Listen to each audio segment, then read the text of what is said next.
Guys, I'm delighted to have back on the podcast my daughter, Danielle D'Souza Gill.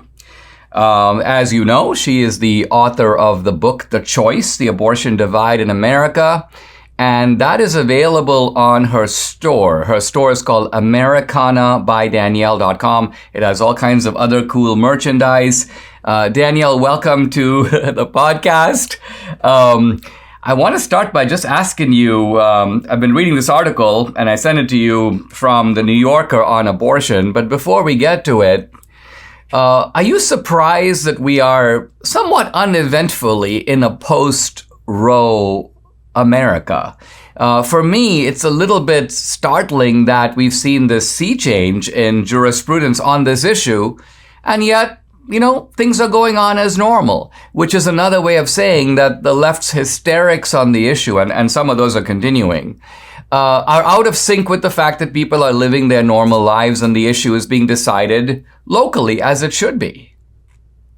Of course. And I think that we won't really see the full effects of this until maybe a generation later, because so many progressive activists that grew up in the 1960s and later, after Roe v. Wade in the 70s, think that, abortion is just kind of a fragment.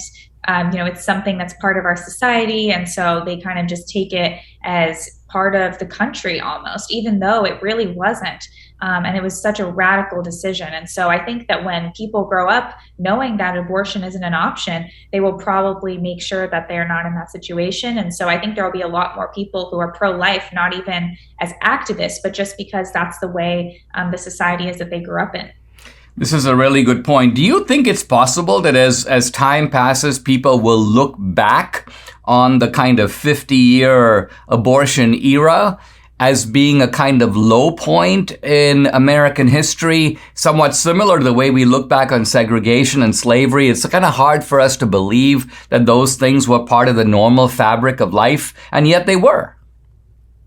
Absolutely. I mean, I think that the idea of really killing at whim to the 9-month point and really only even being able to have a restriction after viability, which is what Roe v. Wade said, is just so inhuman. And so I don't think that people will look back on that very fondly, other than these very radical leftists who follow people like AOC. But I think the rest of the country will look back on it with a lot of disgust. And I noticed actually that a lot of people on the left and even maybe some kind of scientists were saying that adoption is actually not going to go up. They were arguing this, even though we say that we would advocate for adoption if you really don't want to have a child or care for it.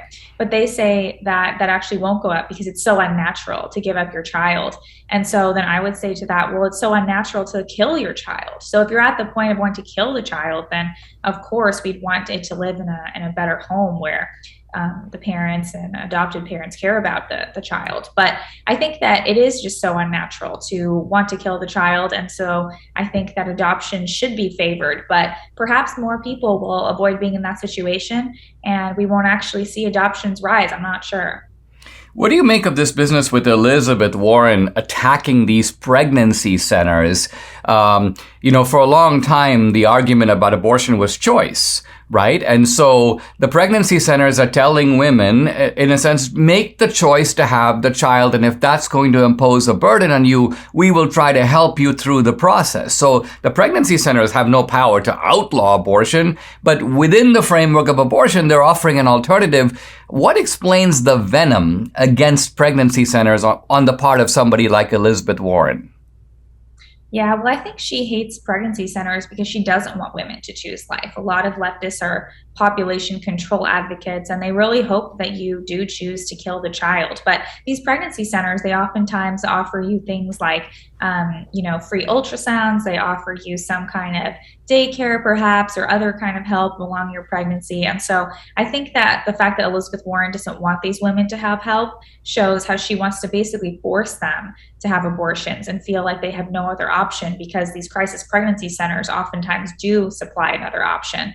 And the left doesn't really care about that. They don't want you to have another option. They just want you to be forced into having an abortion. And of course, then that creates a society that's much closer to what the left wants, which has less people, less burden on the climate, and so on.